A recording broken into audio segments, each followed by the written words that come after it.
We're going to go on ahead and get started. My name is Sarah Beth Myers, and I'm the editor-in-chief of the Vanderbilt Journal of Entertainment and Technology Law. And I would like to welcome everyone to Lights, Labor, Action. Just so you know, we are filming this, as you can see.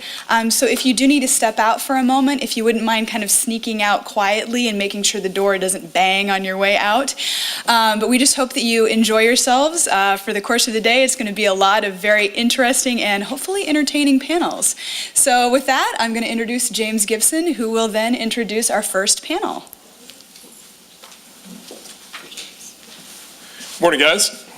I'd like to go ahead and introduce our panel. We'll start down here on the end closest to me. This is Professor Gene Marsh. He's the James N. Kidd Professor of Law at the University of Alabama School of Law. He's spent 9 years on the NCAA panel committee on infractions, including time as the chair of that committee.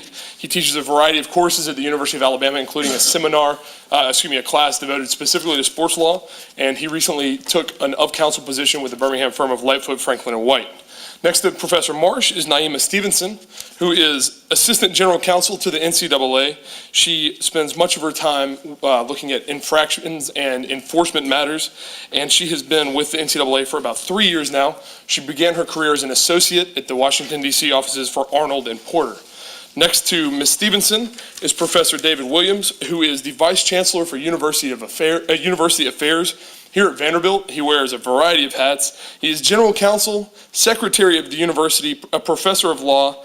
The Department of Athletics in the Division of Student Life reports to Professor Williams, and he teaches a sports law seminar here at the law school. Next to Professor Williams is Mr. Dan Cohen, who is an associate with the firm of Kasowitz, Benson, Torres, and Friedman in Atlanta, Georgia. He spends most of his time practicing matters related to gender equity and Title IX issues in the realm of college athletics, and he is an alumnus of Vanderbilt Law School and the Journal of Entertainment and Technology Law. And next to Mr. Cohen is another Vanderbilt alumni, Mr. William King, who is a partner at Lightfoot, Franklin & White in Birmingham, Alabama. He spends his time on a variety of litigation matters, labor and employment issues, and a large portion of his practice is NCAA compliance issues. He's represented schools from the Southeastern Conference and the Big East Conference. And to moderate this panel is Mr. Clay Travis, who is an author and a sports blogger. You might have read his columns, Clay Nation, or you might have read his work on the sports blog Deadspin. He has written 2 books about college football. One is Dixieland Delight, which was a fan's guide through the Southeastern Conference, and the other is the forthcoming HarperCollins book On Rocky Top, a fan's front row seat to the end of an era, a book chronicling Phil Fulmer's last season as coach of the Tennessee Vols. So without any further ado, let's go ahead and get things started.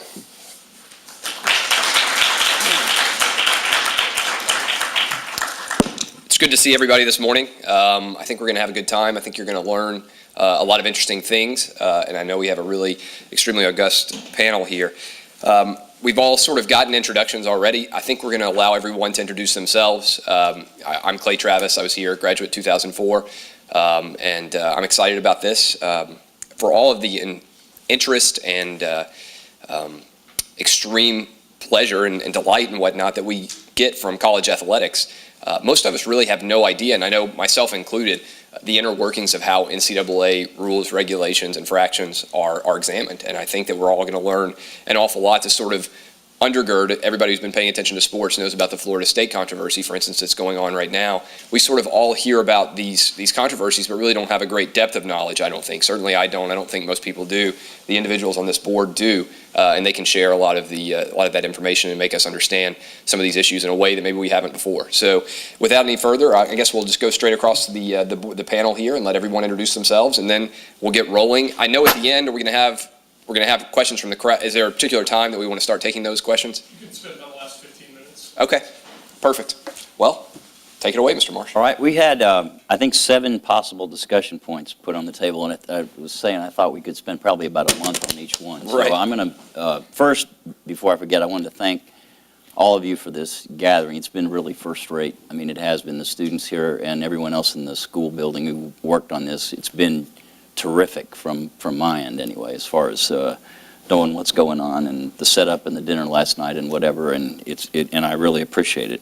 I'm going to speak I've got lots of notes here, but I'm going to talk fast. I'm not going to talk about the Florida State case. I'm going to talk about a couple of the subjects that were on the list. One of the subjects was, it basically stated this way, and that is, does the NCAA drive the bus, or do the members drive the bus? That is, is the NCAA, folks, at least in my part of the country, there's no love lost in the state of Alabama with the NCAA. It usually evokes some form of dog cussing when you just mention the expression. And it's been my impression in 9 years on the committee, and then the years that I was faculty rep at Alabama, as David was faculty rep at Vanderbilt, that folks, I think they have a sort of an upside-down opinion and often wrong about who drives the bus. That is, it is true when people in Alabama say, what's the, quote, NCAA doing, or a coach rails against a rule or whatever. I can remember an exchange I had once with a basketball coach in the SEC, younger fellow who was quite vocal and had a fuse, pretty short. And I won't tell you his name, but his first name was John and his last name was Brady. And he was blowing a cork at one of the SEC meetings about a new rule that had been implemented in basketball, and he was describing it as the NCAA, as though the rule had fallen out of the sky and had been implemented by the NCAA. And I knew right away, I thought, if I talked to the people at LSU, they probably asked him about the proposed legislation, and I'm guessing that he didn't weigh in. Sure enough, they asked, he didn't weigh in. And then he comes along later on and is blowing a gasket about the new rule, and I was also guessing that his institution voted for the rule, which they did. So it is, at least my first point is that the extent to which people complain about the, quote, NCAA is in many cases the fact that you've sort of done it to yourself. The very people who complain about the rule are often find that their own institution may even have been involved in the development of the rule, but also voted in favor of it. And it is true that the NCAA gets on the front end, the entity, meaning the building in Indianapolis, gets on the front end of some issues, maybe sometimes more than they should. But the fact is there's more continuity in those jobs and in that building than there is in all these committees that exist. I mean, committees, the 9-year term of the Committee on Infractions is a really unusual thing. It's 3-3-year terms. Most NCAA committees are far shorter as far as your life cycle goes. And so what you end up with is legislations being developed. You have an incredible amount of turnover of the people who are involved in that debate over the course of a couple of years, both people who are back on campus, who are dipping in and dipping out of the process. Student athletes, there's a issue. One of the subjects is, are student athletes involved? Not enough, and the answer is they are not involved enough. But on my campus and in everything I've ever done with the NCAA, student athletes are sometimes infrequent participants because of lack of invitation, but sometimes with full invitation just don't show up. They don't show up for meetings of athletics council meetings on campus. And although some, when they get involved in student-athlete advisory committees, are very heavily involved and you can count on them being there, many times they're not. So one of the problems with the NCAA sometimes sort of being on point on stuff is just the fact that in the legislative process and whatever, there's many times, I think, a lack of continuity that exists in the other people that may be involved. And then I'll say two other things and then pass the wand. Another issue that came up was, or maybe just one more, and then I'll pass the wand. Another issue that was on the list was, are coaches paid too much? And the answer is yes. I mean, sure, they are. But, I think things are a little bit more complex than that. When in the 9 years that I was on the committee, no matter what the case, it seemed to me that you could, in many cases, you could boil it. How did you get here? You got here because of, if you had to pick one word, I would say money. In other words, there's so much money at stake in winning. There's so much money at stake in the coach keeping his or her job, whatever, or the school wants to win so much because of all that follows from it. Money has an incredibly corrosive effect. Money has a corrosive effect. We're dealing with this economy that we have, which is in large part a function of mortgage lending madness and whatever, and the corrosive effect of money and the bonuses and the compensation systems that were in place for people who were chief executive officers of those companies who were trying to hit their numbers for Wall Street You don't have to go too far to see the corrosive effect of money. When it comes to coaches, and I mean not just some money, but the kind that makes the headlines, where your head football coach is making X amount of times what your president makes and whatever. Most schools say, that's a gamble that works for us because we may be paying the coach $4 million, but once we get our football team in shape, it'll be netting, X million dollars. And that may be true for a few schools. But, so much of NCAA legislation gets shaped not by the people in the building in Indianapolis, but by the battle between the haves and the have-nots. And that's something that I think took me a long time to understand is the extent to which in the NCAA, although sometimes the NCAA gets blamed for shaping legislation or being for or against something, the real underlying battle in the room that often shapes that legislation is the battle that goes on between the schools that actually make money, not many, and the schools that don't, who don't want to get involved in this bidding war. One of these subjects is, will we ever pay athletes? I doubt it, particularly not in this economy. Can you imagine telling athletic departments right now that in addition to the hemorrhaging that's going on, you're going to pay athletes? The thing that matters to me when it comes to coaches is sort of what your brand is. And what I mean by that is last night in talking to students about what kind of great job offers they have. I mean, you folks here, the incredibly strong law firms and world-class law firms with that kind of opportunity. What gets you those opportunities is being a student at Vanderbilt, which is known for what it is known for. What does not get you that opportunity is the one-loss record of your football team, the one-loss record of your basketball team. It's the integrity of the place you have here, and it's the name that you have. That's what gets you those opportunities. I think the brand that you carry here is a great and strong brand because you're not branded as the place that pays the head football coach the highest salary in the country. You're about something different. And that to me is what we should be all about, is sort of what's your brand as an institution. I think you've got the right brand. So, at some places their brand seems to be to take pride in, we pay our head coach more than anyone else. That was my institution for a while, and then somebody's come along and outdone us. Somebody's paying more than $4 million a year. Go figure. I think, well, first I'd like to echo Professor Marsh's sentiments that this has really been a great event so far, and appreciate the invitation. I was actually a stand-in. Our general counsel got the invitation and wasn't able to attend, but I'm very happy to be here. I think what I'll do is just briefly give you a little bit about my background. I know many of you are interested in breaking into the sports law arena, so it might be useful maybe to hear a little bit about how I got to where I am. As James mentioned in the intro, I went to University of Maryland for undergrad, and I went to Harvard for law school. I practiced for 5 years as a corporate and securities associate at Arnold & Porter in Washington, D.C.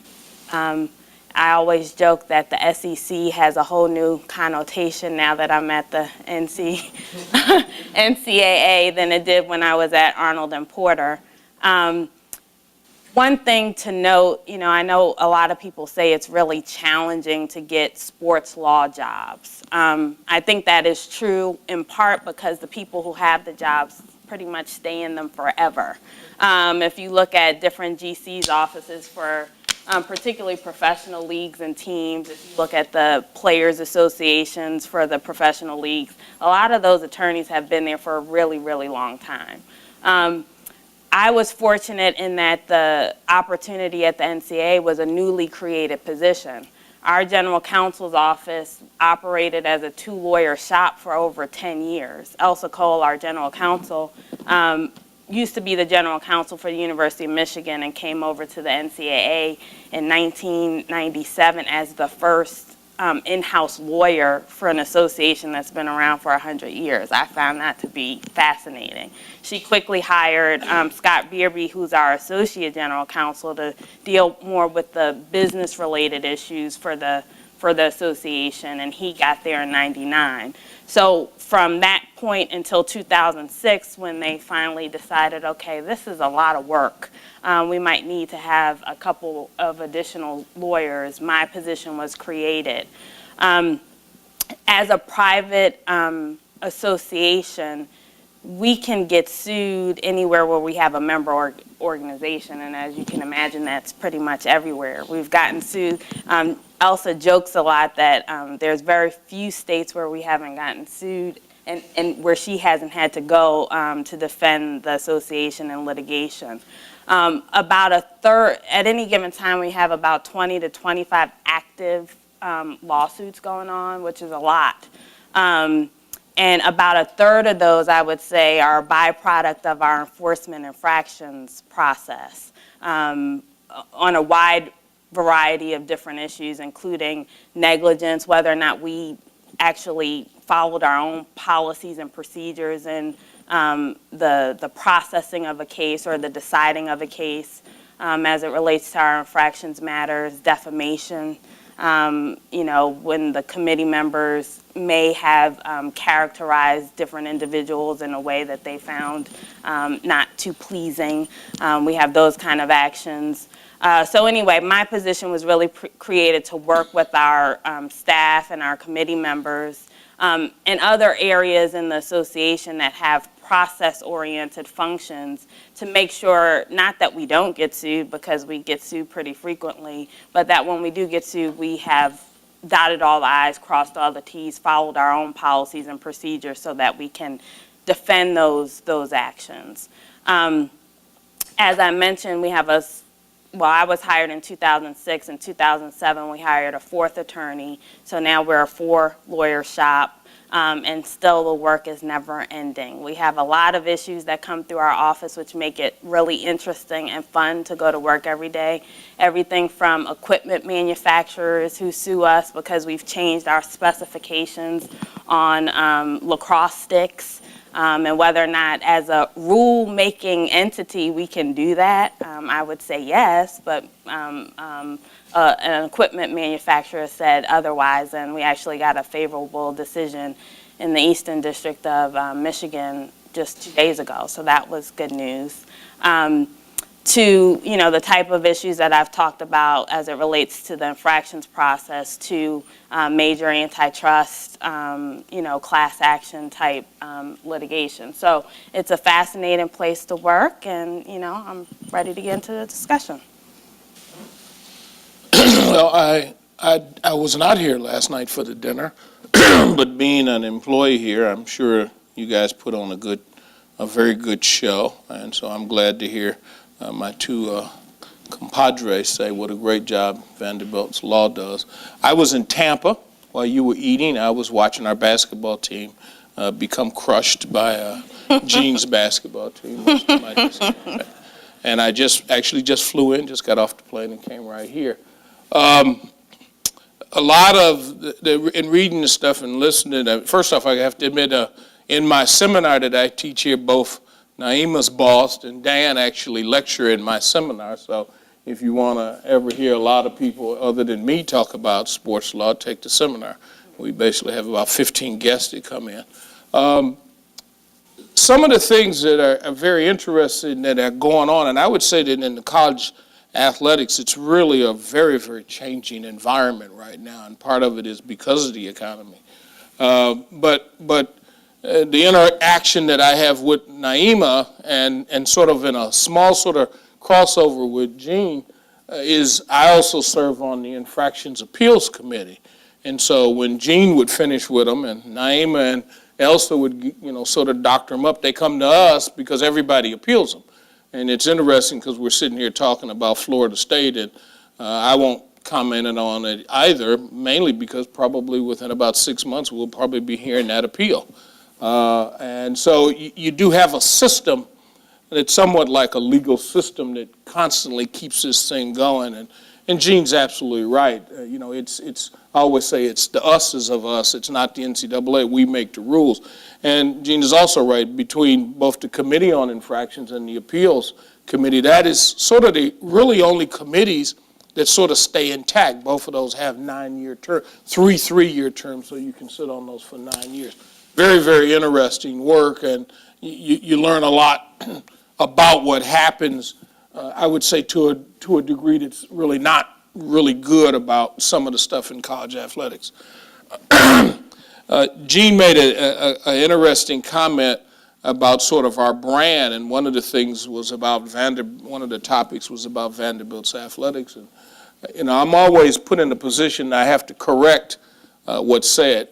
Vanderbilt never abolished its athletic department. People seem to think that we did away with it and somehow our kids are just out there playing and there's no control or anything. We never abolished it. We basically did something very interesting because of who we were, in the sense that we are the smallest school in what we consider to be the toughest conference. We're the only private school. We have a very, very high academic standard to get in here.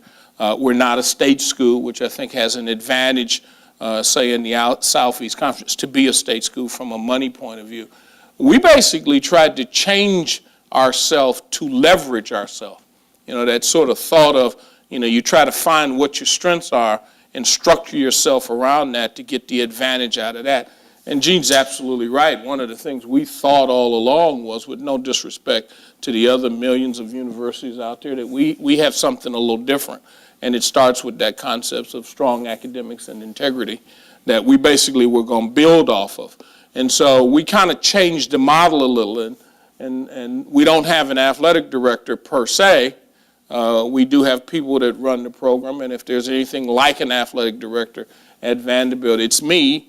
And at the same time, I get to be the university's general counsel, which actually gives me a position of seeing things over time from two very, very distinct but interrelated views. The NCAA, while I think they've done a lot of stuff, and when I say the NCAA, let me make sure I'm saying us. It's not that building in Indianapolis.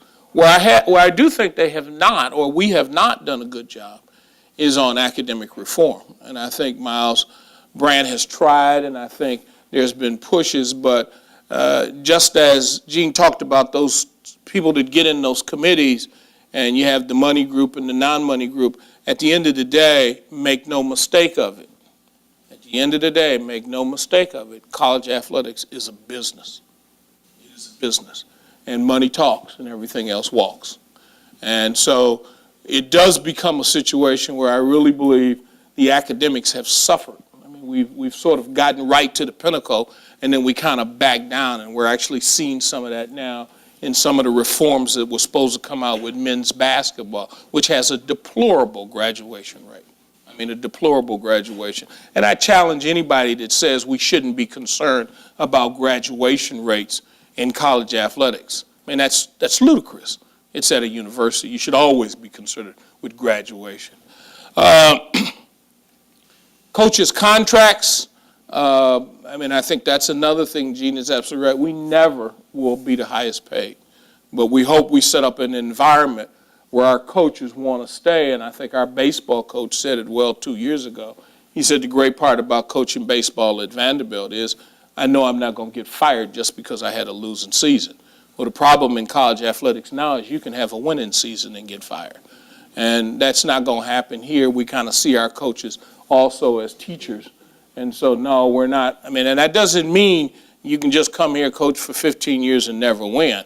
And that's not the case. I mean, we have dismissed coaches. But the fact of the matter is, you know, where else in America will you have a football coach that goes 2-9, 2-9, and then we give him a 10-year contract?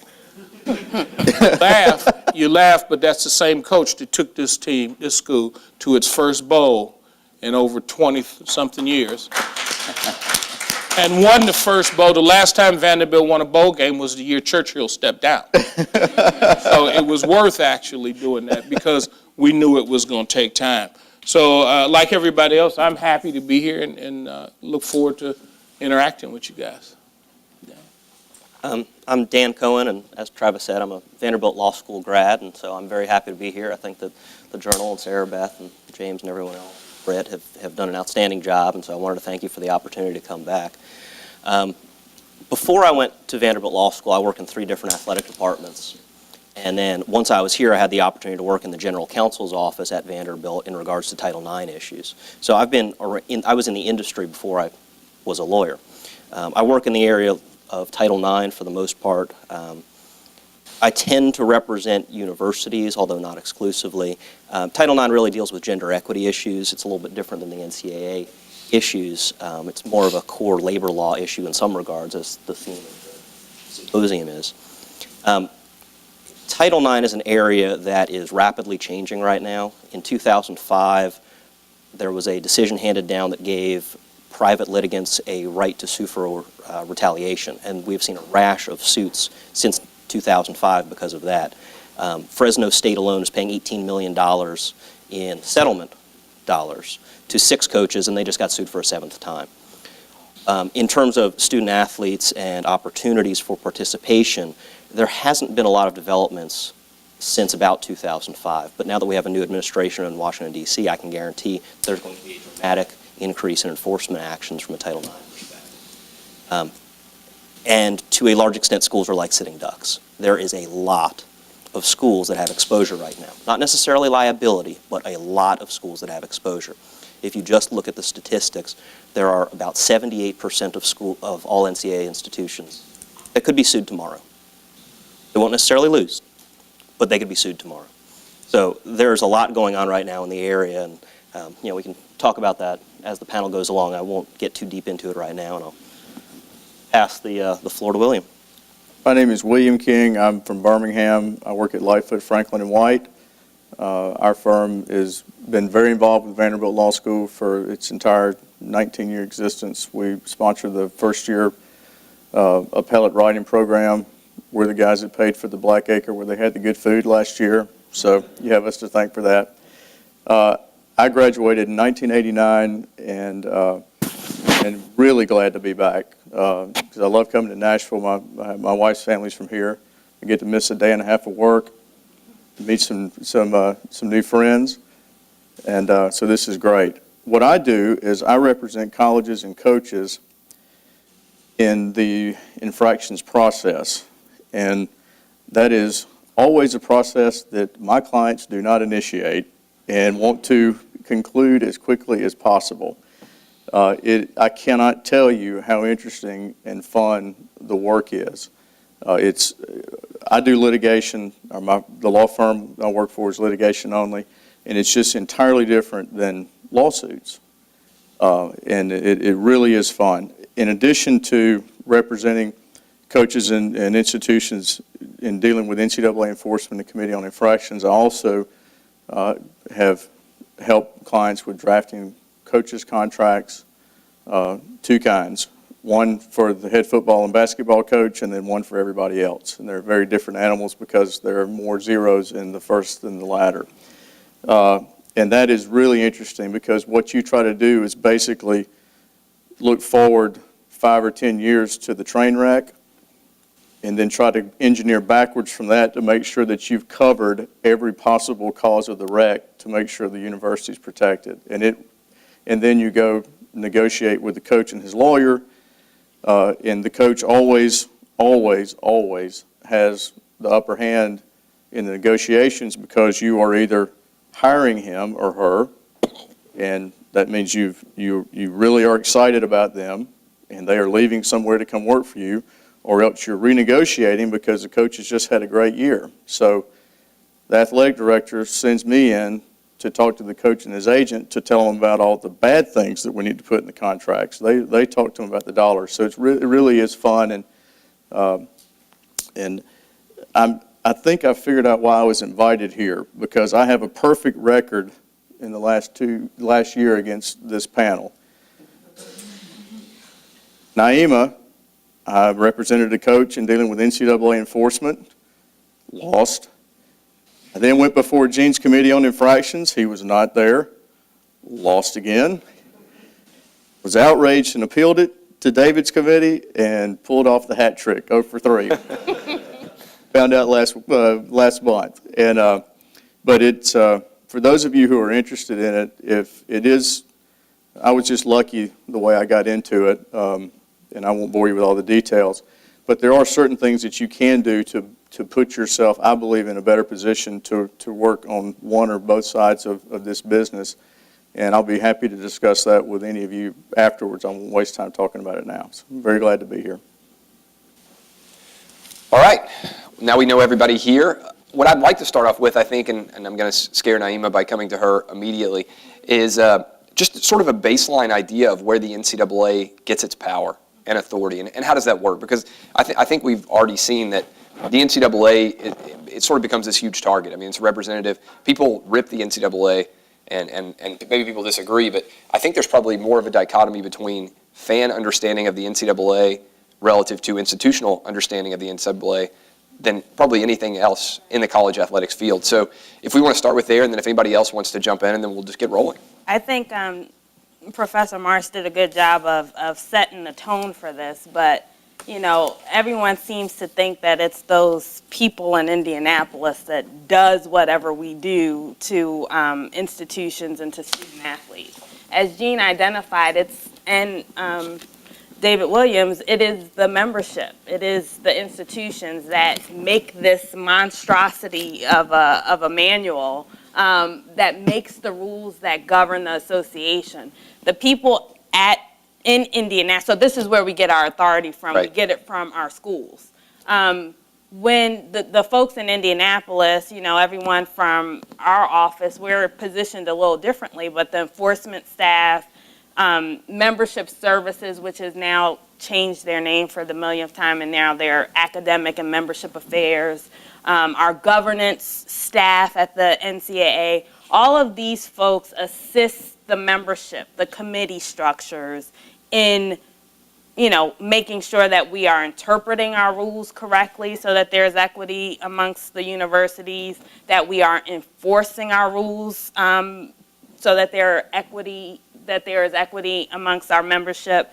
So we get the authority from the members, and then really we're a service provider, all the employees at the national office, to help keep the intercollegiate athletic, you know, thing going. It takes a lot of work. Professor Marsh will tell you, and so will Professor Williams, that it is a lot of work for these committees, these two in particular, where they get boxes of information that they have to be, you know, very well versed in every time we have one of our committee hearings that are over a weekend. You know, so we're in a hearing room or a conference room at a hotel, and they're, you know, basically being briefed to death about every aspect of why an institution doesn't feel like the rule they broke should apply to them in that particular circumstance.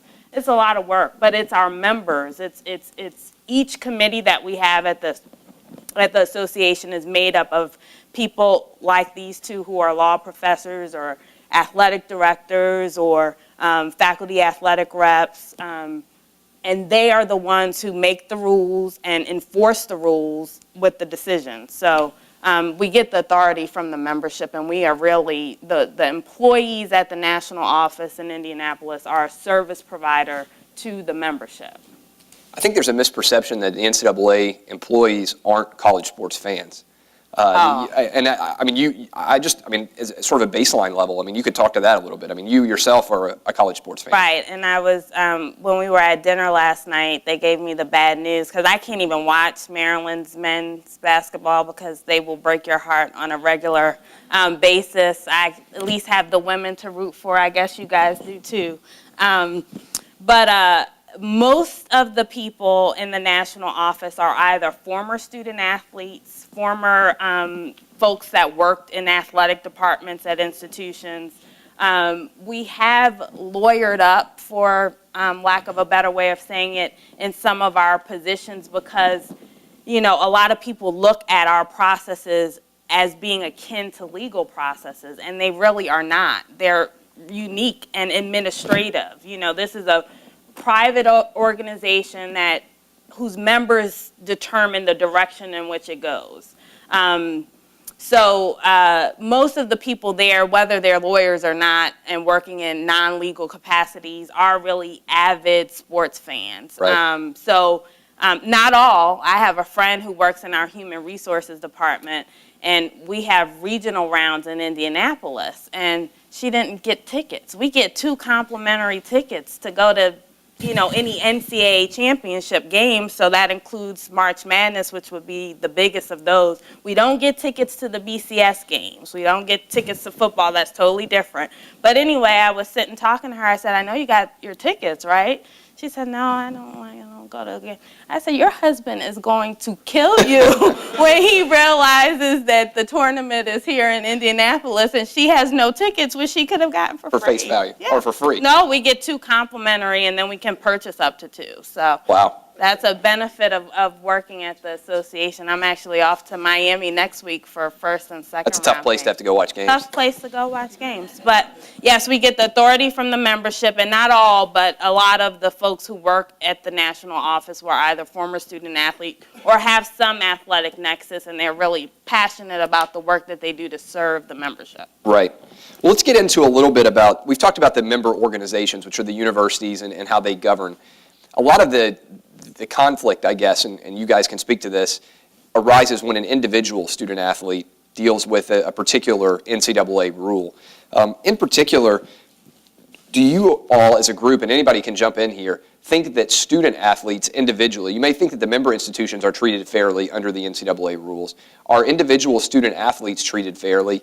And in an even more detailed perspective, shouldn't they be considered employees under the NLRA, since they fulfill several of the criteria that employees would need to fulfill?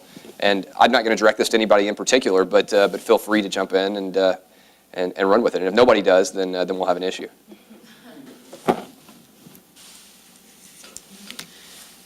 I can certainly start. Okay. I think people miss the real baseline of the fact that these are students just like everybody else who happen to, as what they're interested in, that is athletics. So Right. they're students first. That's why they're called student athletes.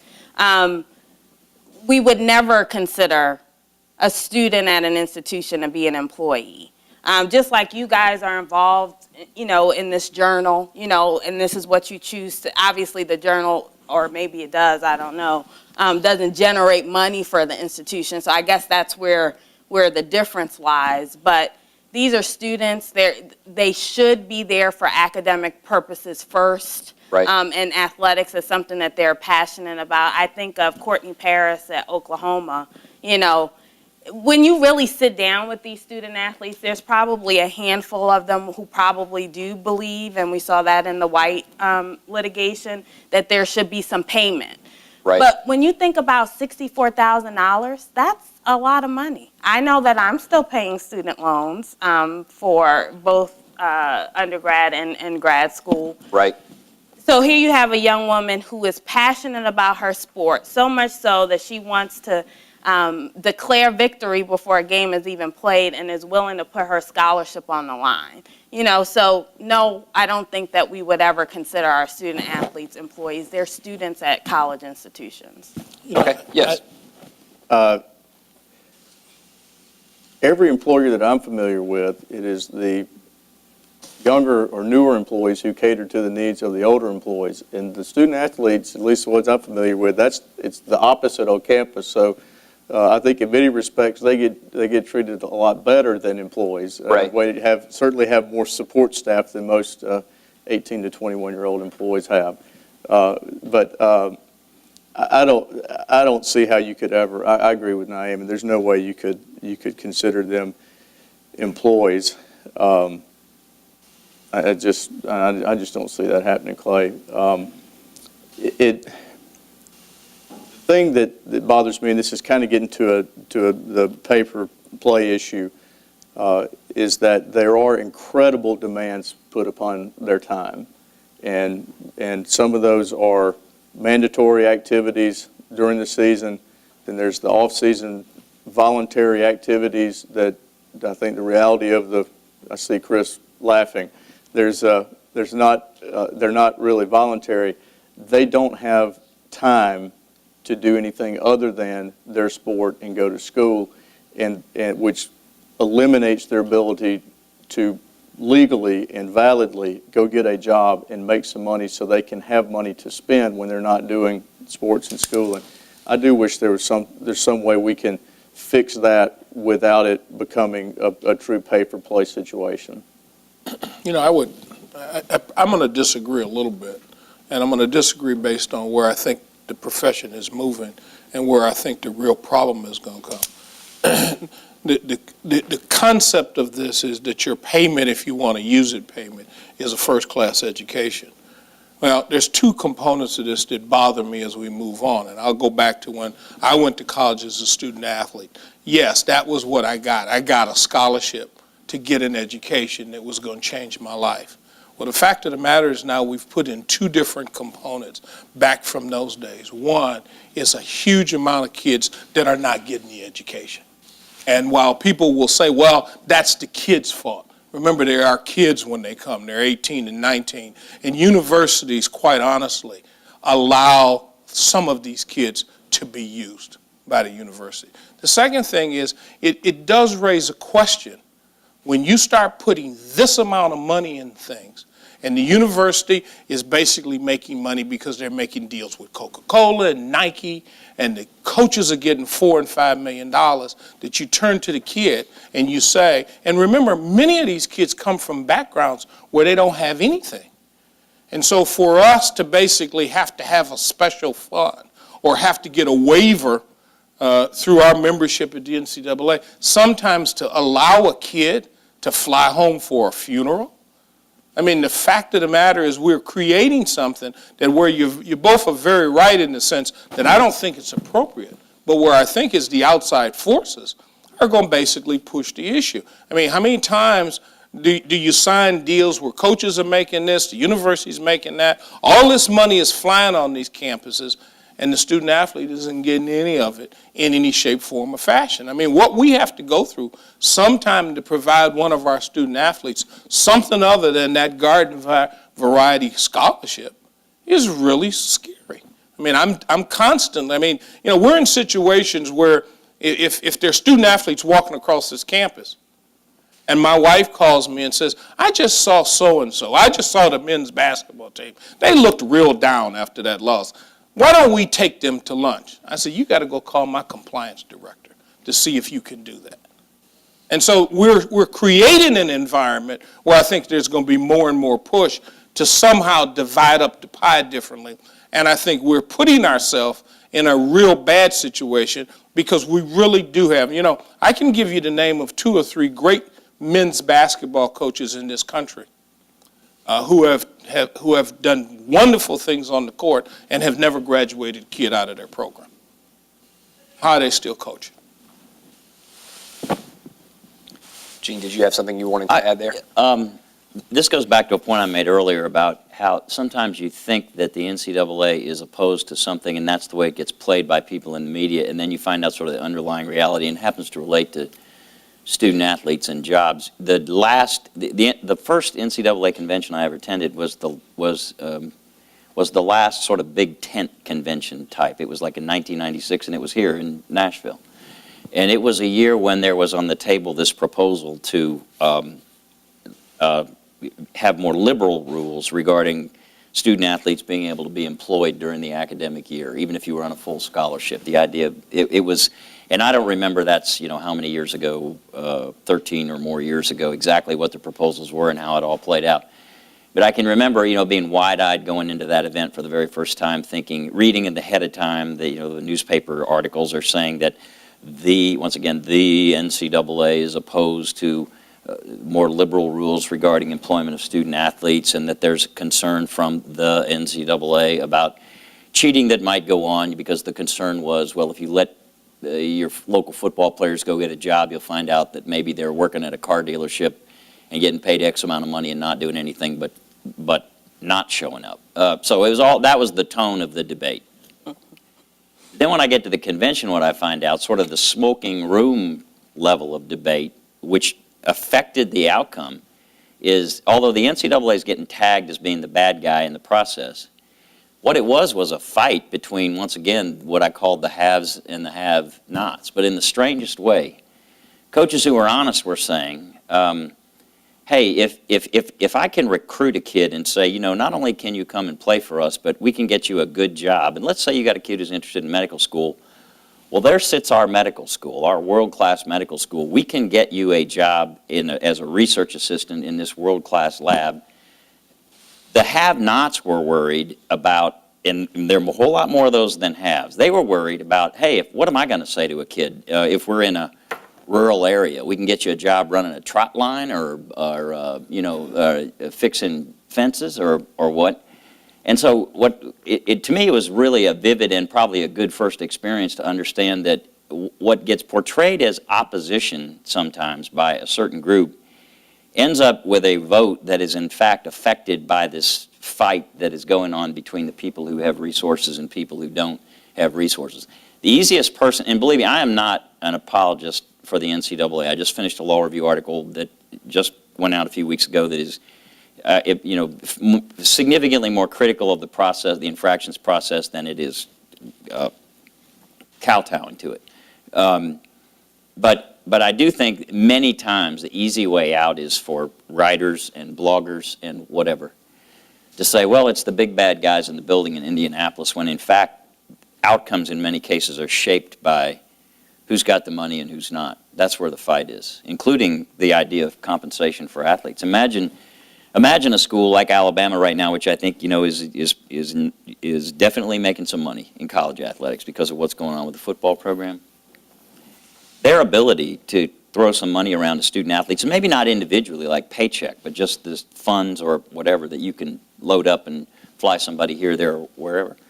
Unless that money is going to come straight from the NCAA as an organization and being distributed that way, if you just leave it up to institutions' own bank accounts, you're going to have a significant world of difference between what my school can do for you and what his or her school can do for you. And I think that leads in well. I mean, we've all seen, for instance, football or basketball jerseys of individual college players. They're not allowed to be named, but they're numbers. And, for instance, I was at Cool Springs Mall the other day out in Williamson County here in Nashville, and they had an entire row of Tim Tebow jerseys. 15 without Tebow's name on them. Clearly, it used to be that you could just maybe go to the bookstore individually in that jurisdiction. I'm sure Vanderbilt sells player jerseys. I know they have in the past. But maybe you had to go to the university bookstore or whatnot. Now, college football has become such a national business that Tim Tebow is a national figure. And you could probably buy a Tim Tebow jersey anywhere in the Southeast, certainly, I would think, and probably anywhere in the country that you needed to. This sort of leads into a sort of a provocative question, but then we'll sort of unpack it a little bit. And I was going to ask David Williams, because you would have the experience. What would happen if all of a sudden SEC schools were allowed to pay football players legally? I think Gene hit it on the first piece, is you'd have those that have more money. If it's paying out of their money, would be better equipped to do it than some others. If it was I think the SEC could probably get to that point on an equal basis if you took some of the surplus that the SEC makes, and as opposed to distributing to the schools for our budgets, basically say, here's the number of student athletes and here's what you get. You're going to have a problem, though, because you already created a problem in your question because you said football players. Right. So does that mean we don't pay the basketball players? That's what I want to lead into with we don't play the tennis players, and that would create a whole nother problem.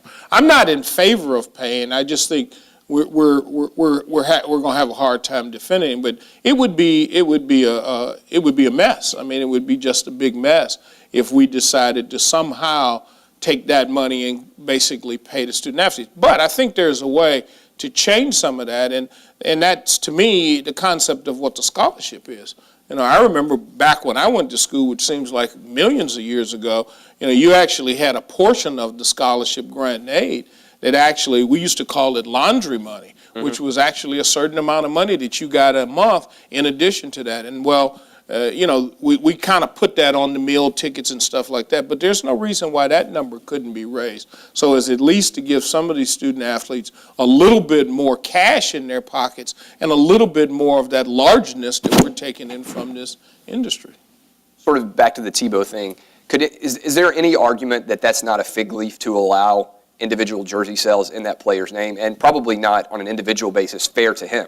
I mean, that's millions of dollars probably in revenue. Well, I disagree that it's not fair to him, because it seems to me that as long as you're not putting the name on there, that number belongs to the university. And I think that's the other piece that people need to realize. The name Vanderbilt does not belong to Jay Cutler. It doesn't belong to Earl Bennett. It belongs to Vanderbilt. And those colors are Vanderbilt's. And so, you know, whatever number Tim Tebow is wearing now, there could be another University of Florida individual that will wear it after he's gone. And so this concept is whatever that number is at this point in time, that's really his jersey. Well, unless they retire it, in which case nobody ever wears it again. No, you can always unretire it. It has happened. Okay. And, you know, I mean, think of the ones that you retire and then the person gets convicted for mass murder. You're going to retire that jersey real quick. Let's lead in with Dan Cohen a little bit about this Title IX issue, because Title IX also gets, in the same way that the NCAA gets slammed, I feel like Title IX gets slammed sort of as if it's this huge bugaboo. I mean, people just go after it like crazy. Give us a little bit of a baseline about what exactly Title IX is, and then maybe if you could tie in how and why maybe it would be illegal to probably pay players under Title IX, or what you'd have to do in order to make it work under Title IX. Well, Title IX is a very broad area of the law at this point. I mean, the law itself technically is 37 words long. That's it. Once you get into the regulations that interpret it, it becomes very broad. There are 13 different areas that are covered by Title IX. The most prominent two have to do with participation opportunities and scholarship dollars, which is really where this discussion to pay for play would come into. But then there are 11 other areas that have to do with the provision of equal resources, whether it's facilities or coaches or access to tutors or so it's an incredibly broad area of the law. Purely from a Title IX perspective, if you were to pay players on one team, you would have to pay the other gender an equitable amount, an aggregated equitable amount. If you gave an extra $1 million to football and basketball players on the men's side, you would have to distribute approximately $1 million to the on an aggregated level to female student athletes. And there are some mathematical formulas for how you get your actual number, but essentially it's got to be equitable. Now, from the standpoint of paying players, I don't think it's ever going to happen. And it's because once you pay players, they become employees. And once they become employees, the NCAA, as we know it, is done. Once they are, and I'm not an NLRA lawyer, I can't really get into the nuances of when the definition switches from not being an employee to being an employee. But once you become an employee, they have the right to unionize. They have the right to then collectively bargain for more money. The NCAA would have to pay, or the member schools would have to pay workers' comp. Very expensive proposition. From an antitrust standpoint, the NCAA would likely lose the ability to qualify under the more lenient rule of reason, and instead you're going to have a stricter antitrust interpretation of how payers are paid. Schools could not collude in order to keep salaries down. Combine that with the unionization and now the stricter antitrust scrutiny, and you would quickly get into an arms race. And frankly, the NCAA, as the body that kind of oversees the regulations, they would under the antitrust rules, they would lose the ability to regulate as we know it today. It would be the end of the NCAA. It couldn't happen. But as you get into alternative ways of going about paying players, not through monetary donations, but rather, as Clay was suggesting, restoring a right to publicity. Let them market their own names separate and apart from the specific jersey sales where the jersey belongs to the university, but a Jeremy Bloom situation perhaps. That's at least a possibility. Increasing the amount of laundry money that flows through the athletically related financial aid rather than a pure cash payment. That's again something that is a possibility. And I can't get into all the nuances about whether that would work or it wouldn't work. But just remember from a Title IX standpoint, if you were to increase the laundry money on one scholarship, you've got to increase the laundry money on all the scholarships and make it equitable. One other thing that I wanted to comment on is I spent 2 years working in minor league baseball as well. And from my standpoint, what players are receiving is equitable as compared to, or it's commensurate with their skill level. In minor league baseball, a first-year player makes $1,100 a month. They also get a $20 per diem for food. Once you get up to the AAA level, the Nashville Sounds, which is one of my former employers here in town, the average AAA player, one step away from the majors, more than 50% of them are going to make it into the major leagues. The average salary is between $55,000 and $65,000. Compare that to a Vanderbilt scholarship. According to the admissions office here, it is $52,000 a year for tuition, room, and board. And I think that also includes the meal plan. But athletes here are going to eat more than your typical student. They're going to receive medical benefits and other health benefits. And they're going to receive a lot more than just that $52,000 that your average freshman would be paying. So if you compare, and you have to look at the skill level. 1% of all NCAA athletes are going to advance to the professional level. So if you want to compare skill levels, the NCAA athlete versus the minor league athlete, yes, they're being paid in tuition rather than in cash. But in terms of just pure value, they're getting paid handsomely. You said, just to clarify something on Title IX, you said that the men and women have to have equalized, proportionally at least, if you were to distribute money, and you said that's unlikely and everything else. If you pay football and basketball players, does that mean, do all men have to be treated equally, all male athletes and all female athletes, or just the proportions? And do you understand what I'm saying? If you gave $1 million and you just restricted it to football and basketball, which are the revenue-producing, typically sports for men, and then you had to give $1 million to women, could you just restrict it to men and women, male basketball players and male football players, or does that money have to be equally distributed across the spectrum there too? There's no requirement within the gender. It's Okay. an aggregated analysis. Okay. So if a university chose to pay only football players and only women's tennis athletes, that would be fine. Schools have tremendous flexibility under Okay. Title IX to do what they want to do, but at the end of the day, on an aggregated basis, it has to be. Let's move now a little bit into what Mr. King can talk about a little bit, contracts with coaches. How do those come about? I know you've done several. Maybe we can talk a little bit about, because he's not employed by Auburn anymore, Tommy Tuberville. Just sort of walk us through what happens when a guy like Tommy Tuberville comes in, is making X number of dollars, and how those contracts are structured and how the entire process works. I think that's pretty fascinating, and we don't necessarily hear a lot of details about things like that.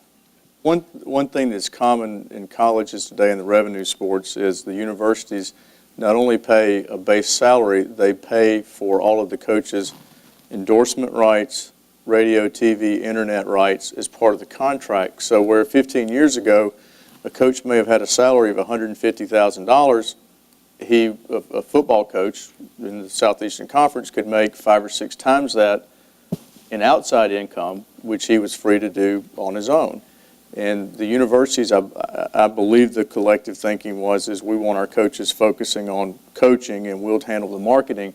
So that's one reason that they've gone up so much. But I think realistically, what happens is that when a university decides that they have to get a new coach or a new contract with their current coach, again, it's always because the coach is in the driver's seat, is that it's really just about agreeing on the set amount. And I don't do that. You know, what my role is they give me the numbers, and then you get with the coach's agent and work out all the details on that. And the dollars themselves are usually negotiated at a very high level directly between the coach or his agent and the AD or the president. And the details are where I think is the most interesting thing is, you know, making sure that you in fact have acquired all of the coach's rights. So when they have that undefeated national championship season, that you haven't left something uncovered. When most of you were in elementary school, but Auburn had an undefeated football season in 1993. They paid their coach $155,000 base salary. End of discussion. The coach was wise enough to specifically reserve the right to do videos, postseason videos of summarizing the season. Brilliant. And he made about $500,000 in back then dollars. Right. You know, probably $1.5 million, $2 million today just on the video, selling the highlights from the season. And so all of that has to be covered. The area where you really have the most push back and forth, the two areas, one is personal conduct clauses. As after an NBA basketball player choked his coach at practice and his contract was terminated because of a personal conduct clause. Not that my clients had any similar issues. I suggested, we may want to put something like that in there. And, that is such a nebulous, what is personal conduct, what constitutes grounds for termination, and are you going to interpret it the same way when I'm 13-0 as when I'm 3-10? Right. All of a sudden you're going to be real sensitive about my personal conduct. So that's always a real sticking point. And then the other is the responsibility for NCAA infractions. It's easy that the coach is responsible for himself because the bylaws say that the contract has to contain that provision. But where I really push, and have been successful because the coaches at the schools I've represented have been, they've been willing to accept responsibility for their assistants, is to make sure that contract is clear, is that we're not going to let you stick your head in the sand and ignore what your assistants do and then plead innocence. Is that you pick them, you hire them, they're yours. And you really have to make sure you have that button down to protect the school. Real Yeah. quick, we obviously from the national office don't get involved in the negotiations of contracts between institutions and coaches. We do have a resource page on NCAA.org. If you put coaches' contracts in the search function, you'll come to it, and it just has different case law, it has different provisions, sample provisions from various contracts. But one of the things, particularly after the Ohio State O'Brien litigation, was the whole infractions issue. It costs universities lots of money to go through this process in front of these two committees, and various other things in terms of vacations of records, et cetera. So it's really important in the contracts that there is some provision that deals specifically with infractions, so that the university has something in writing that gives them some abilities to deal with the coach in those instances. So that's really important. Let me say, two things. I think Naima has raised a great, if you really want to read a very, very good thing, not necessarily the infractions committee and the appeals as it relates to Ohio State and Jim Ryan, but go to the state of Ohio case where Coach O'Brien basically sued Ohio State. And in that contract, and I'm familiar with that because I was at Ohio State when they hired Jim O'Brien, there actually was a reference to infractions and the breaking of NCAA rules. And I think that brings into another question, is when do you actually break an NCAA rule? And so I would say in that case, this whole kind of concept of ready, aim, and fire, in that case, I would say Ohio State forgot to ready and aim. They just fired. And the fact of the matter is, if breaking the rule means you have to go through Gene's committee and my committee to a final resolution, and that process can take a year, when did you break the rule? And so, I think that's what happened there. The other piece I would say, the other part of contracts with coaches that is somewhat troubling is if you take the issue of a regular contract and when we get into a breach, and William is absolutely right. And I'm sure most of you law students and lawyers understand that, the bad part about being a lawyer is I always say lawyers come in at a wedding and talk about divorce. The fact of the matter is, now when you guys are going to get a divorce, let's get this straightened out now. Well, you've just spoiled the party. Everybody's like celebrating and you're talking about when this is going to go bad. But that's your job. It's the train wreck. Well, the fact of the matter is, if you figure that all marriages end in 50% end in divorce, well, 50% of contracts go end in breach. Okay, and so what happens at that point in time? Well, in this world, you then have a situation of trying to figure out what the damages are. In other words, we got a 5-year, 6-year contract. Coach is very successful. Another school calls. He or she wants to walk. You breach the contract. What's the damages? And so we start to get to this position of trying to basically outline what the damages are in the contract. And that basically comes about, the coach says, well, if you fire me before, I want to be paid a whole bunch of money. I want to be paid that base salary plus all that guarantee that you gave me. And on the other hand, we, the university, says, and if you walk away, there's a buyout. Well, where the problem has come in is any coach that's walking away from you, the other school is picking up the buyout. And it's just made the business, it has put the coaches, I'm not saying anything bad about the coaches, but you're absolutely right. The coaches have all the bargaining power. They have absolutely all the bargaining power. Because every coach that is getting ready to go to another job, if that other school wants them, they have already recognized the fact and they've looked at it. Now, save the fact that there was a little issue up in Ann Arbor last year when they finally realized how much West Virginia was going to have to be paid. But even in there, they came into some sort of agreement of how much University of Michigan would pay and how much Coach Rodriguez would pay. And I would love to have been a fly on the wall to find out how much of what Rodriguez is going to pay is actually going to come from Michigan. But the fact of the matter is those buyouts have really put the coaches in a very, very strong bargaining power. One thing I'd add back to the Ohio State case that David mentioned, in case you're not familiar with it, Ohio State had a basketball coach named Jim O'Brien. Long story short, he was very successful. Then they had compliance issues. They terminated him. They terminated him when they found out and concluded that there had been rules violations involving payment to a player. They didn't wait for the NCAA process to run its course. The contract language said if he's found guilty of major violations. Well, the NCAA Committee on Infractions makes that determination. He sued the university and said, when you fired me, I had not been found guilty of violations. So you owe me, you didn't have grounds to terminate me. And what was it, David, $2.5 million? He won. And so I followed that case very carefully. What our contracts say now is that if we decide, or the conference decides, or the NCAA decides, any of the three, if we decide that you've done it, then we can cut you loose. Also, I've built in, there are cases where, and I've been involved in them, where the NCAA was convinced that there were major violations by my client. The coaches denied it, and we weren't sure how it was going to turn out. So the way we handle that in the contract is to say, Coach, we have the right to suspend some of the payments, not your base salary, but the payments for the media rights and all that, which is where the real money is.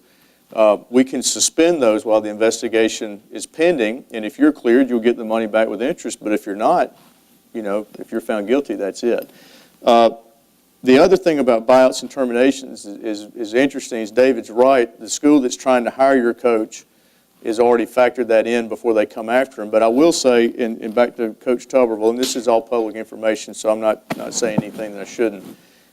His contract, he had a very lucrative buyout that if he was fired without cause, very lucrative.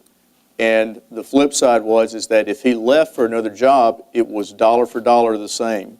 And it was really, I think, fairly unique in college football.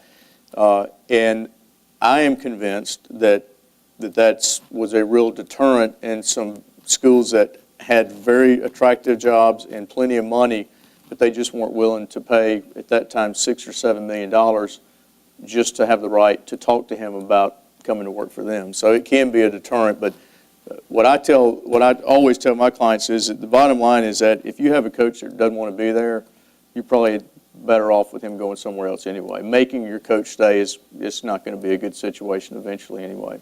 I'm going to do a couple of quick hitters here, I think, and then we'll start to take some questions from you guys. So think about what you might want to ask. And we can just run down the panel. I mean, we talk about $4 million. It seems that the Nick Saban contract, even though it's not the biggest contract anymore, I think Pete Carroll at USC has the most money. $4.5 million is a big deal now. I remember it was only about 10 or 12 years ago that the first coach started making $1 million, and everybody was up in arms over that. We're up in arms over $4 million now.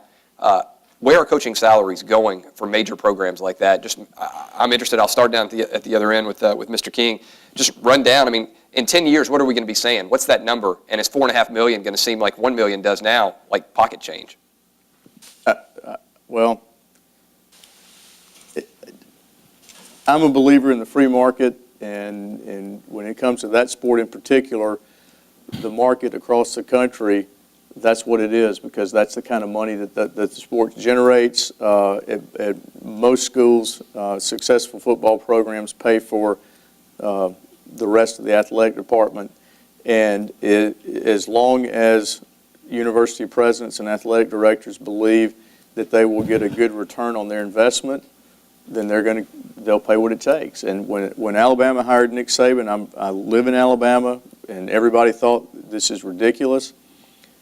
I wonder what the poll would be in the athletic department of the president's office today Are we getting our bang for our buck? They just announced they're going to add 9,000 seats to the stadium with like 20 or 30 skyboxes that are going at $500,000 a pop, and there's a waiting line. Right. These tickets are gone, and it's insane. I mean, it's the people who are doing that, by and large, really should be spending that money on something else, a little more essential to their well-being. But that, my wife and I got in an argument about this the other night, because she's right that from a moral and practical standpoint, it makes no sense. And I told her, but that's the way it is, and it's not going to change anytime soon. Mr. Marsh? I think probably 5 years ago there was a symposium just like this, and I think I sat in the same seat. I swear, I think I was right here. And I said then that in order to change the salary issue, it takes individual acts of courage of university presidents and boards of directors to decide we're not going to get in that game. And they take heat for it, and they whatever, just like Vanderbilt takes heat for doing what it did when it restructured its program. But my whole belief after 9 years on the infractions committee and all this stuff is that you can have all these you can fill this room up with university presidents, and it happens where they all talk about the arms race is out of control. Miles Brand gives speeches, the arms race is out of control. But the lick log is when you go back to campus, do you fold? Do you decide to pay the coach?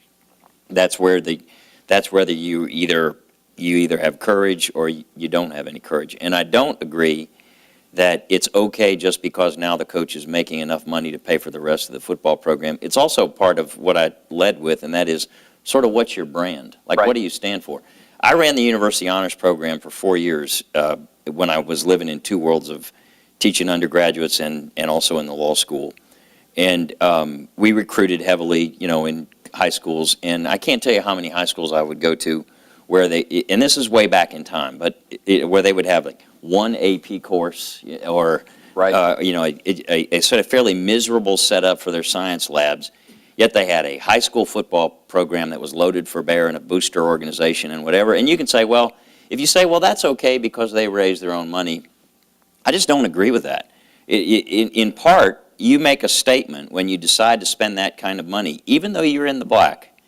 You make a statement about what your brand is, what is important to you. And that's the part I just will never surrender on, that idea that if you just make decisions based on, the coach is worth it because we can net $8 million, it still says what you're all about. What you're all about is when you open up your alumni magazine and it looks more like a media guide for the football program than it does a report on what's going on campus, then that's your brand. And that's just where I just fundamentally will never agree with the idea that if you just make enough money, then it's okay to pay the coach whatever. I just don't buy that. I think it's obscene. Mr. Williams, you said, and I'm going to lead this in, and then I want to hear what you said. You said that big college athletics is big business. Is part of the distinction that college athletic programs are run like a big business? College is not run necessarily like a big business. You may disagree. You see both sides. I'm interested, and then you can go with the salary. Yeah, colleges are, it's interesting because before I went into college administration, just as a law professor, I thought it was that college was a very pristine, pure thing. And then when I got on the other side, I realized there's a whole bunch of people that basically deal with colleges as a business. Right. I'm in that side now. So, we run it as a business and we make mistakes like businesses too. But, I think that there's, we all talk about the sort of market-driven. And we need to understand there's a whole nother market out there, and that's the market of public opinion.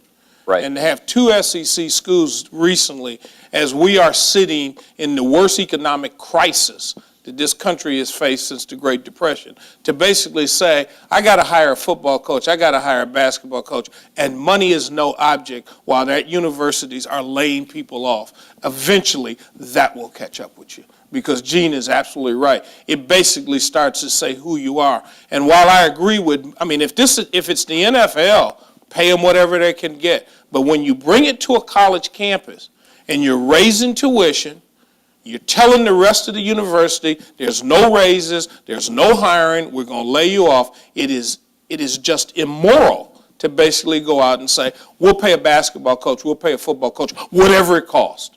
whatever it costs. Money is no object. I think the market of public opinion will eventually catch up with us in the universities. We'll eat our own. Last question, bringing it back to the NCAA. One of the issues that I think a lot of fans and a lot of the media have and the public opinion has is that it seems sometimes like the NCAA is effectively working as a traffic cop. Everybody's going at a certain speed, and randomly they pull people out and accuse them of committing violations in some sort of form or fashion. You guys have experience with this. If you just said roughly, what percentage of major infractions actually get caught by the NCAA? Well, let me just start by saying it's not a selective enforcement process. It's not like the enforcement staff is hanging out on campuses saying, gotcha. A lot of the nothing is followed up on from the enforcement staff perspective before it even gets to these committees until it's reported. Yeah, and tell us how something gets reported, maybe as a baseline before we get into.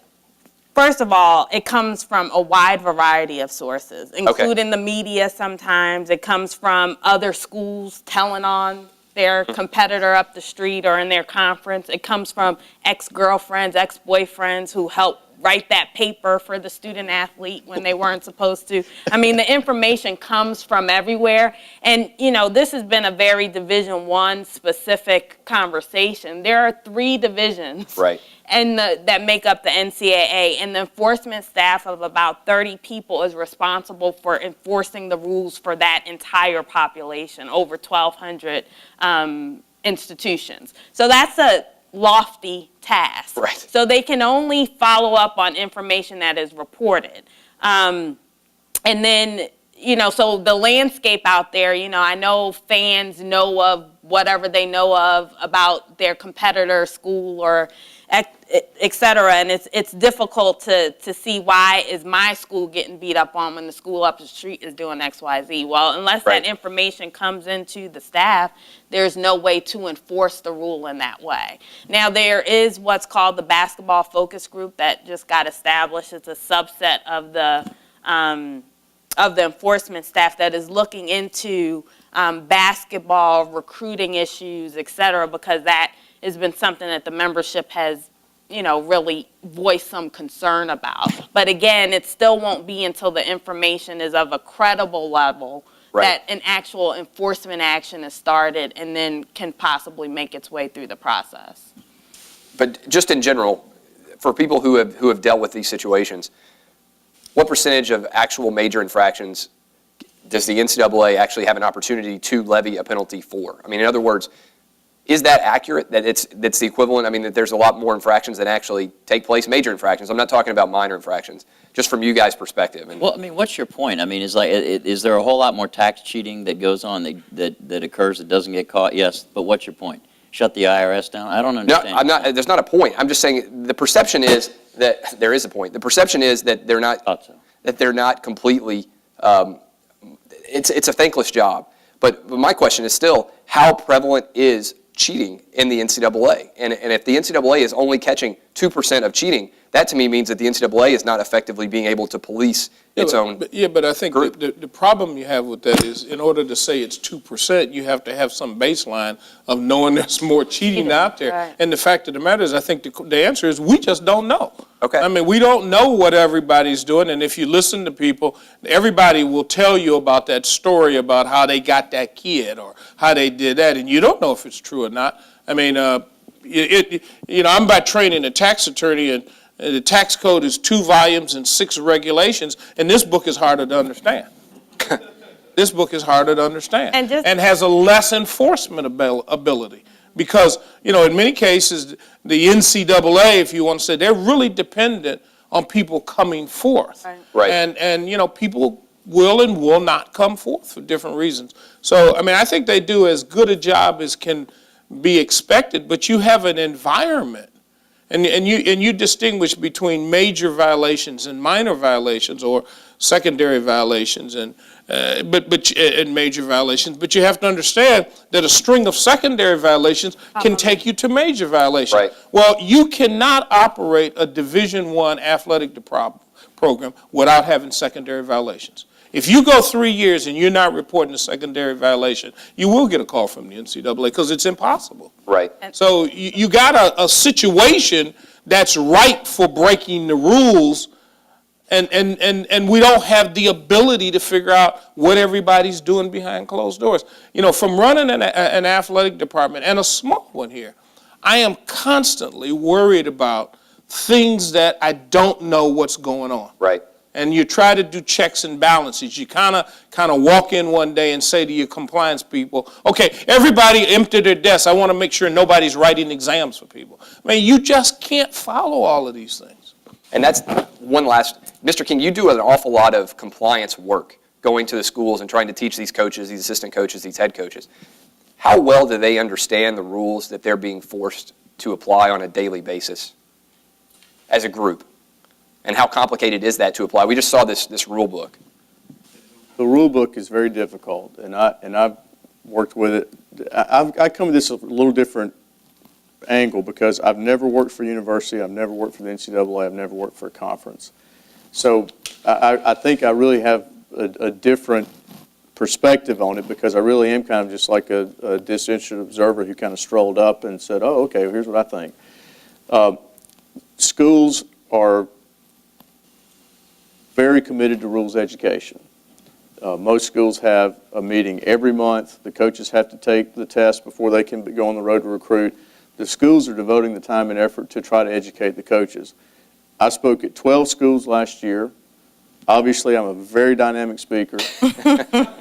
And at every one of them, there was somebody snoring and drooling in their coffee.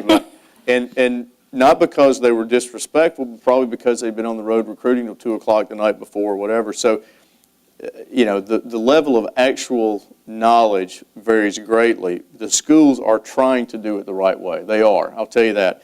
The other thing, too, and I have been surprised by this, is, you know, your team never cheats. Your rival, they're the dirtiest team ever. And right. They're terrible, and their coaches are buying every single player. I have been really surprised at how rare it is that a coach truly is a bad apple who is just a renegade disregard for the bylaws. I've also been surprised that the schools report it. If they have a problem and they know about it, they know the risk of sweeping it under the rug and ignoring it is so huge that if they do that and they have a major and then they hide it and then they get caught, it really rarely happens. The great unknown are the boosters. What are they doing for the athletes? And if I decide tomorrow as a Vanderbilt law alum that I want to go pay a Vanderbilt basketball player and I find a ready, willing, and able participant, there's nothing that David Williams can do to stop that.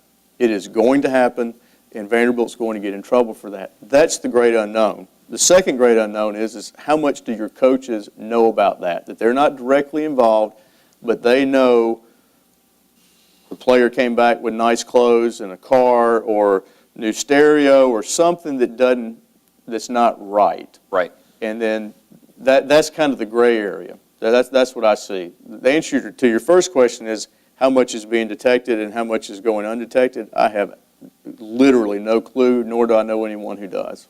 Okay. Can I add something real quick, Yeah. Clay? I know we want to get to questions, but I think both William and David both made important points. First, the secondary infractions process is different than major. And schools, like both have just said, report thousands of secondaries. So what happens is a secondary can quickly become a major if you don't report it. And if athletics administrators have knowledge of something that they don't report, because now they've done two things wrong, the underlying violation and then not reporting it. This is a self-governing, self-enforcing, tell on yourself kind of paradigm that we have here. So people do report secondaries all the time. That staff is very busy. It doesn't turn into a major until it's really the egregious conduct where it can't be processed as secondary or you don't report it. Second, in terms of the head coach's responsibility not to stick their head in the sand, I think William referenced it when we were talking about the coaches' contracts. and in terms of making sure that you're running a clean program. There's also now legislation that not only the institution has a failure to monitor or lack of institutional control charge that can be brought against them, but a head coach failure to monitor can also be charged, and that's in bylaw 11. So it's putting more of an onus on the head coaches to not turn a blind eye to things that might look kind of strange. Just in case you're wondering, my client was found guilty not only of violations but failure to monitor as well, the coach. So absolutely, she's right. Coaches can be found guilty of failure to monitor. And, you know, William, you said that your experience is from defending coaches and institutions, and you said you haven't found a great percentage of people who just sort of knew that they were out there machining something or whatever. I spent 9 years on the committee. I think my conclusion is completely the opposite. This rule book is confusing, but the rules that get most folks in front of my committee are not. You know, I agree with that 100%. When it comes to, did you know that was a recruiting violation? Did you know piping money to the kid was an extra benefit? Did you or should you have known that there was academic fraud? That's about 90% of all the cases that I heard in 9 years. And if I had this room filled with all those sinners of various degrees, you know, they all sin, but it's all a matter of degree. If I could say to them, did you know that what got you here today was the wrong thing to do and that it was a violation of what are a few fundamental rules? If they were all being held to the standard of their maker, about 95% of the hands in the room would go up yes. So this idea that, oh, I just got chewed up on the system because I just didn't understand all these goofy rules, caca-raca. That is just not I agree with that, Gene. Not true. The stuff that people get in trouble for, you don't need a rule book to know you shouldn't be doing. That's a defense that we just listen, goes in, no matter if it's the lawyer saying it or the coach saying it, just goes whistling right through here and right out there and doesn't even make a stop. Questions from you guys? I'll start left and work my way across right, so just keep your hands up as soon as... Yes? Benson is basketball focus group. I myself am very much concerned about the abysmal graduation rate of college basketball. Somebody to shed a little light on what is being done, can be done, or throw their hands up. It's getting worse and worse, based on what I know. A couple of things. One, I think David mentioned a little earlier, some of the student-first kind of paradigm that Miles Brand, as the president, has really been trying to push forward is part of this academic performance rate, and this is not specific to basketball. We've actually had our first set of schools go through hearings similar in some respects to what the Committee on Infractions and Infractions Appeals Committee hears, simply as it relates to these very issues for specific sports at an institution. So their graduation rate, you know, the overall academic performance of particular teams, and they can face penalties almost as stiff, if not more so, than what the infractions process on the other side could yield, including postseason bans. And next year we'll see schools reaching provisional membership status, possibly, which is the worst thing that you would want to happen as an NCAA member institution. So that on the academic, in addition to the fact that they are also going to start compiling APR rates or APR profiles for coaches. So a coach that has consistently had underperforming student athletes on their team, college universities and universities presidents and athletic directors will have that information to see. So now we're really going to see where the rubber hits the road if they will have the courage, as Professor Marsh says it, to not only look at the wins and loss records of these particular coaches, but they also need to look at their academic performance profile for the types of kids they're recruiting and if they're helping them really get the education that the scholarship is providing. So those, in addition to the basketball focus group, which is going to go out to some of these summer events and go to different areas where we think there might be some cause for concern and try to develop the information that then might be moved to a major case, and then maybe we'll see some of the behavior changes. But it's going to be a work in progress, definitely. I think the other piece is, one part that bothers me, Naima, so she's right. There's stuff coming down the pipeline. I would submit to you the presidents and the athletic directors have always known what was the academic profile of the coaches they were hiring. Now we're just going to make them walk around with a card with it on. We knew it. And they keep getting hired. The problem is you have to break down this concept of belief that you can only win in basketball with kids that don't graduate or are not interested. We had a team that made it to the NCAAs last year. We had 5 seniors, all of them graduated. It can be done. It's just nobody has the courage to basically say, this is going to be operated as a university. And my displeasure is they've started some of the academic basketball focus groups. In the last meeting that I went to, which was just a week ago, Monday at our SEC meetings, the bad report was all of the great stuff that had been talking about is starting to whittle down. There was the discussion about we have such a bad situation, all basketball players coming in need to come to pre-summer school, or at least the ones that are listed as at risk. Well, they're getting ready to take that off the table. The fact of the matter is we got to get to a point where we get back to that basic value, that basically graduation. And I get really disturbed when people say it's progress to degree, and the pros will come and get the kid. We will not sit, quite honestly, and talk to a kid and a parent if they sit in front of us and say, we really just want our kid to come to your school for 1 year and go to the pros. Then you're not coming to Vanderbilt to play basketball. Although, from a Title IX perspective, just looking historically, the attempt to make data objective so that the public can look at it and see whether or not students are graduating, historically that made it exposed a lot of the inequities from the Title IX standpoint. And again, I'm talking historically. Things have changed more recently. But once you start publishing data or making it objective, examinable, and capable of analysis, that's going to lead to more eyes looking at what's happening. In the Title IX arena, historically, it helped to put a spotlight on some inequities.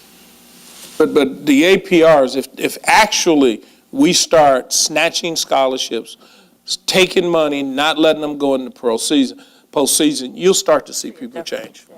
And that's going to have to happen. It's coming. And here's the trick to it. It has to happen at the big programs. You can't do it for the little bitty programs that made it to the tournament once out of the last 15 years. You got to hit those. Every year you see in USA Today, they say, here's the number of schools that are in the final 64 that have a graduation rate of less than 20% or are below 925 on the APR, which is the magic number. I think the magic number now is lowered down to 900. They've gone and said, well, you got to have under 900, which is like, 2 years ago was 925. What happened? Did we all get stupider? That you got to lower it down? So they've lowered those standards down. So we're going to see what happens. And they need to basically say, okay, you didn't hit the number, whatever the number is. You don't even worry about having your selection party.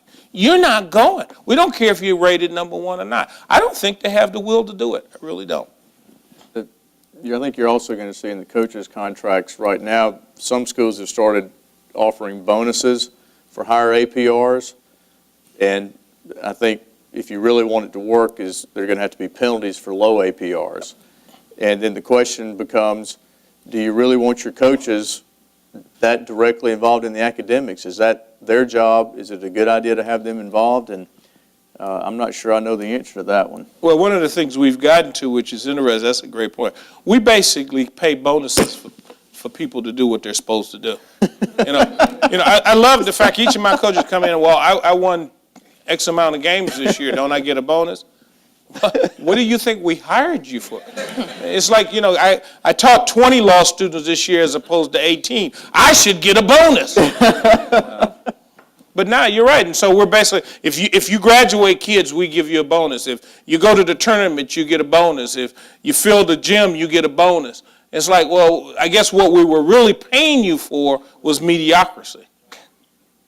And the academic issue is what I tell my clients is especially with high school kids that are trying to get into school, is not only are you not turning that over to the coach, you keep him or her out of that process. That has to be handled by the people who normally handle it, because if there are any issues about what the transcripts being changed or things like that, and that coach is near there, then we're going to go get to Indianapolis to see Naima and her people, and we don't want any part of that.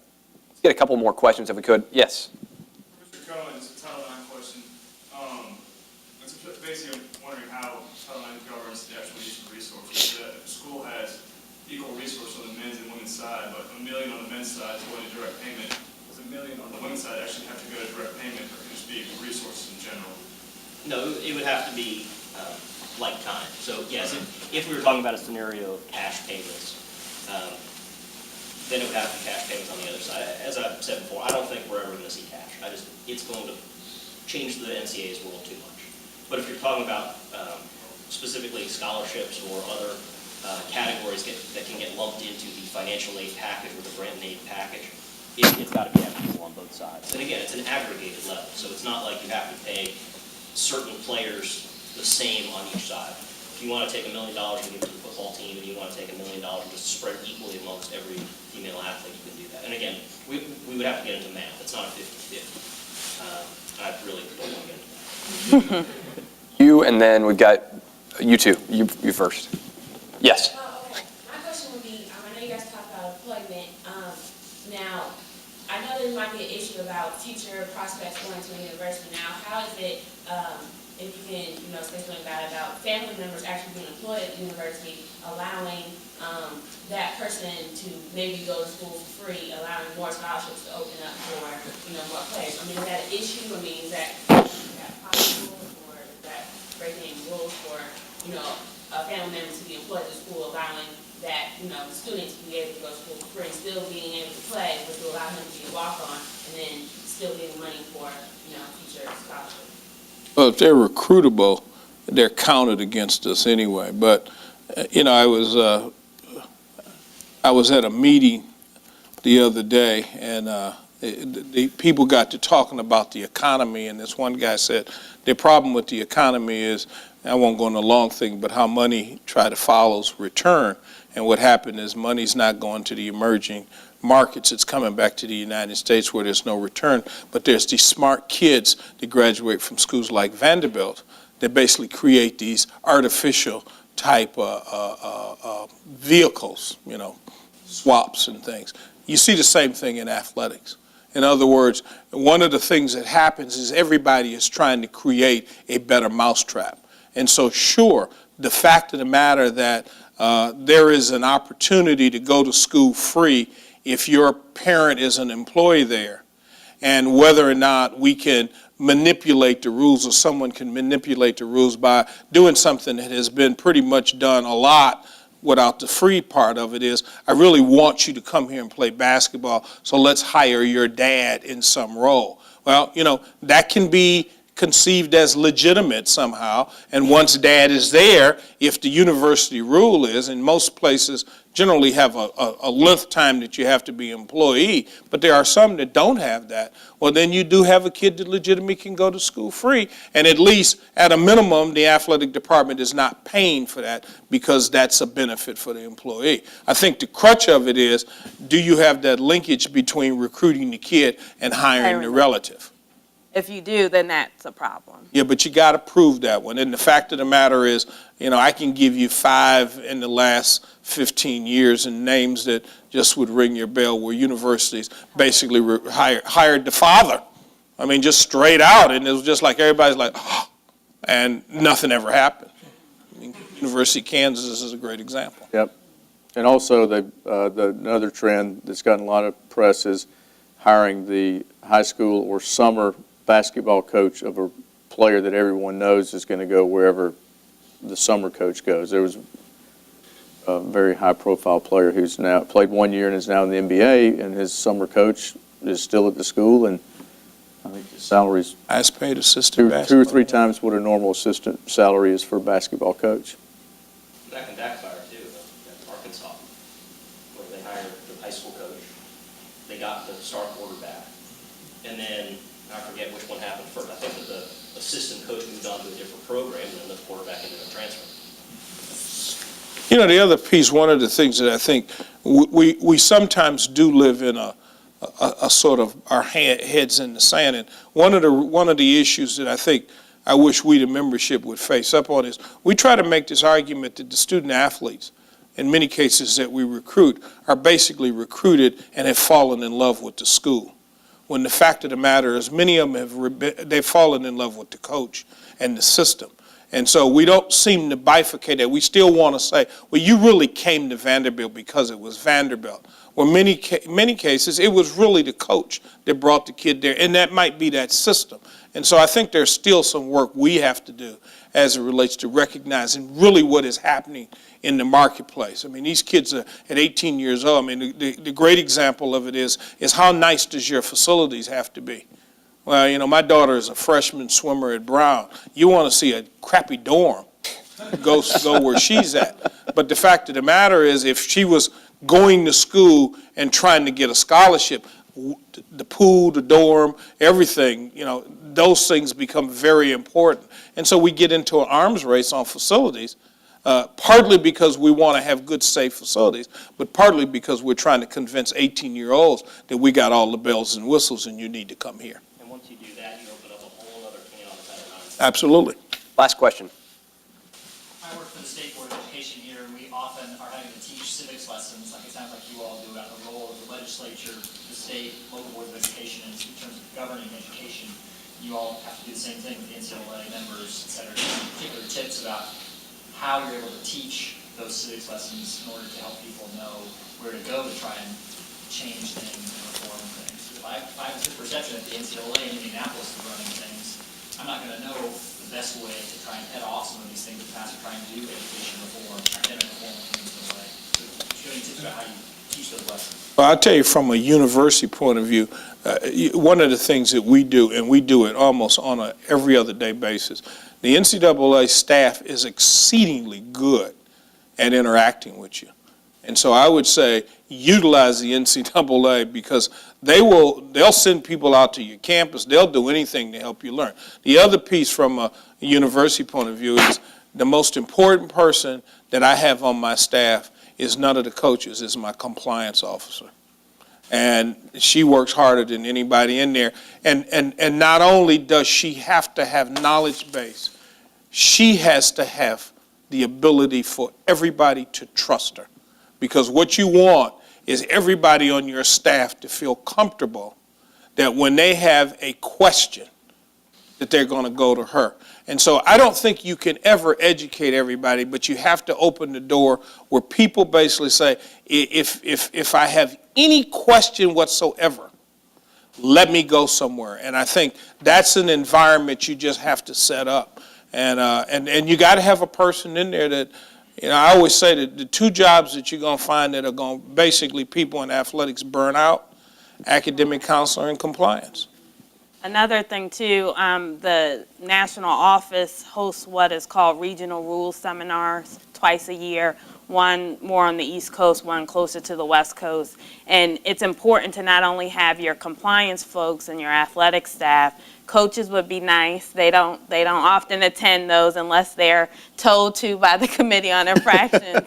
But also your registrars, your folks in other parts of campus that interact with student athletes. It's really important to have some representation there so that they're part of what's going on and how the landscape has changed. So that's another good resource.